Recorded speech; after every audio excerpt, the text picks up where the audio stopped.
followed my career or knows anything about Congress.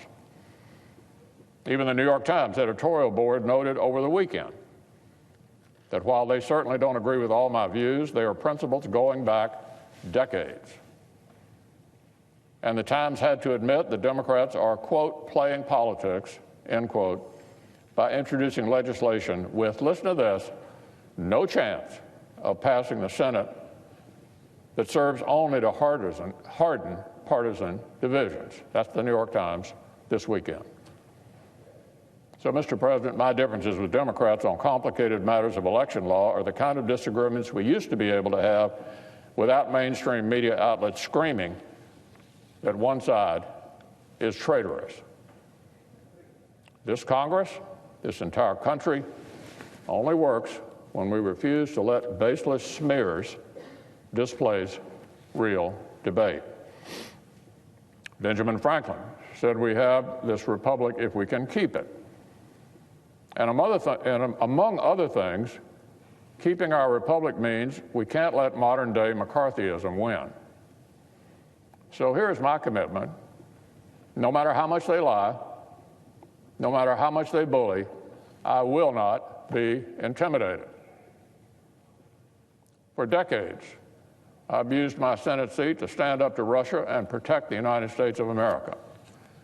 I'm proud of my record. I'm proud that it's right there in black and white, and liars cannot gaslight it away. In the 1980s, as a freshman senator, I proudly stood with President Reagan on missile defense and other aspects of his Soviet policy. While the liberal media was shrieking that Reagan-Bush foreign policy wouldn't work, I was honored to support it with my vote and then watch communism crumble. Then in the 1990s, I used my place on the State Foreign Ops Subcommittee to sound the alarm when President Clinton was too soft on Russia. Here's the Wall Street Journal, December 1994. Kentucky senator handed keys to foreign aid to be the most potent foe of Clinton's Russia policy. Here's what that article said. The real challenge to the administration's policy is McConnell's plan to attach stiff political conditions to that aid, threatening a cutoff unless Russia stops meddling in its neighbors' affairs. So let me say that again. As early as the 1990s, I was on record as laser-focused on Russia's meddling beyond its borders and making sure the Russians were held accountable. And, Mr. President, I ask consent this article be placed in the record. Without objection. On the other end of the Clinton administration, I used hearings to grill Democratic officials who were soft on President Yeltsin and optimistic about President-elect Putin. I didn't share Democrats' faith that Putin would be our friend. I ask consent that two excerpts of my committee statement from April 4, 2000, calling for a tougher stance on Russia's foreign meddling and expressing skepticism about Vladimir Putin appear at this point. Without objection. Regardless of who is in the White House, regardless of which way the political winds are blowing, I have consistently treated Russia like the threat that it is. Even under a Republican administration, I spoke out when I was afraid the U.S. wasn't doing enough to stop the erosion of democracy and rule of law in Russia. A conference report that I co-authored in December 2003 stated, the managers remain gravely concerned with the deterioration and systematic dismantling of democracy and the rule of law in Russia. We pushed President Bush's administration, a Republican administration, to do more. And of course, I helped lead the charge against the Obama administration's completely feckless Russia policies.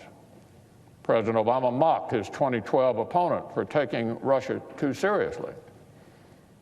His administration sought a naive reset with the Kremlin. And for 8 years, I helped lead the charge against that weakness. In 2010, I stood with John McCain and John Kyle to oppose the New START Treaty, a watered-down placeholder for the sort of tough stance we knew was necessary.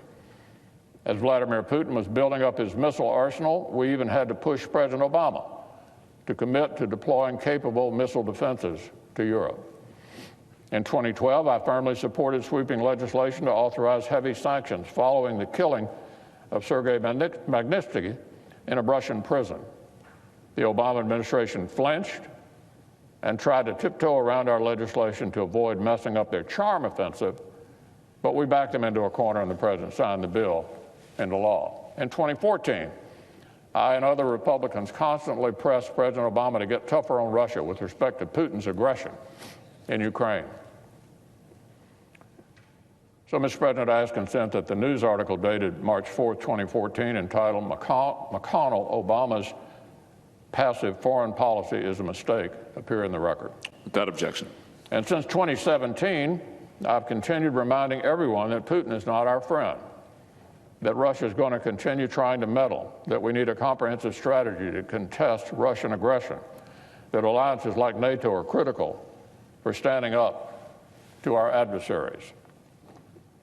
So once more, for good measure, Mr. President, I ask consent that the news article dated August 15, 2018, entitled U.S. Senate Top Republican Likens Russia to Old Soviet Union, be included in the record. Without objection.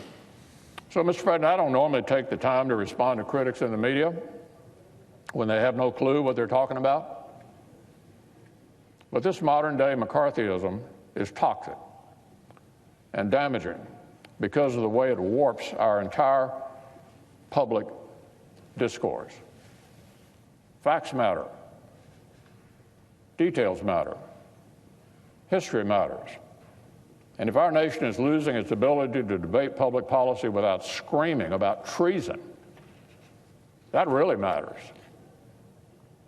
In the middle of the 20th century, the original McCarthyism hurt America's strength and diminished our standing in the Cold War by dividing us against ourselves and letting lies, innuendo, and baseless accusations